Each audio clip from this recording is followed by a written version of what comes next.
வணக்கம் ஆன்மீக நண்பர்களே.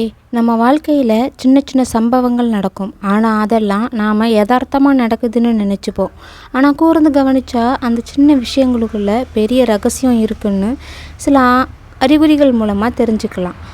இதுவரை இருந்த கஷ்டங்கள் மறைஞ்சு நம்ம வாழ்க்கையே மாறப்போகுது, செல்வ செழிப்போடு மாறப்போகுதுன்னு புரிஞ்சுக்கலாம்.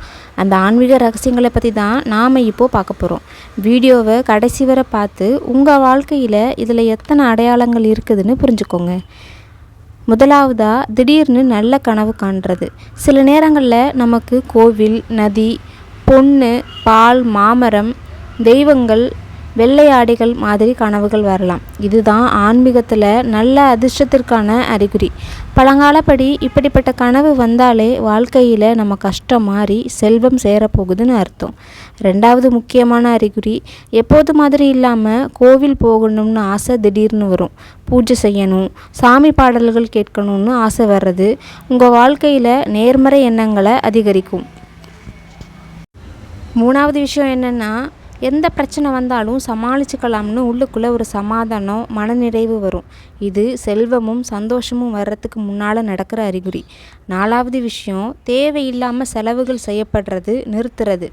ஒரு பெரிய தேவையில்லாத செலவை நாம் திட்டமிட்டிருந்தாலும் அதுவாகவே நிறுத்தப்படுறது. ஆன்மீக சாஸ்திரப்படி பார்த்தா இது ஒரு நல்ல சகுனம்தான். நம்மக்கிட்ட நிறைய பணம் சேர்றதுக்கான அறிகுறி இது. அஞ்சாவது, ரொம்ப நாளாக உடம்பு முடியாமல் இருந்திருக்கும், இல்லை சோர்வாக இருந்திருக்கும். ஆனால் அதெல்லாம் மாறி திடீர்னு உடலுக்கு புத்துணர்ச்சி கிடைச்ச மாதிரி மாறுறது. ஆறாவது, எந்தவித நறுமணப் பொருட்களோ, உதாரணத்திற்கு ஊதுபத்தி, பூ, சாம்பிராணி இதெல்லாம் பயன்படுத்தியிருக்க மாட்டோம். ஆனால் அந்த வாசனையெல்லாம் வர மாதிரி இருக்கும். இதுவும் தெய்வ சக்தி நம்ம வீட்டுக்கு வந்திருக்குன்னு அறிகுறி தான். ஏழாவது அறிகுறி என்னென்னு பார்த்தீங்கன்னா, ஒரு குடும்பத்தில் எப்போ பார்த்தாலும் சண்டை சச்சரவு அதிகமாக இருந்திருக்கும்.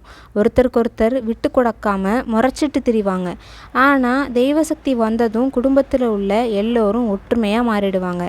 எட்டாவதாக, சாதாரணமாக வீட்டில் இருக்க தெய்வ படங்கள், உருவங்கள் பிரகாசமாக தெரிஞ்சாலும் தெய்வசக்தி அது இருக்குங்கிறதுக்கான அறிகுறி தான்.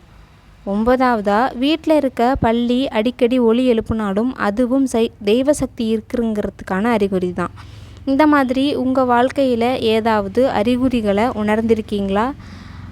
உங்கள் கஷ்டம் எல்லாம் மறைஞ்சு தொட்டதெல்லாம் வெற்றி தான். இனி தெய்வ நம்பிக்கையை எப்பவும் கைவிட்டுறாதீங்க.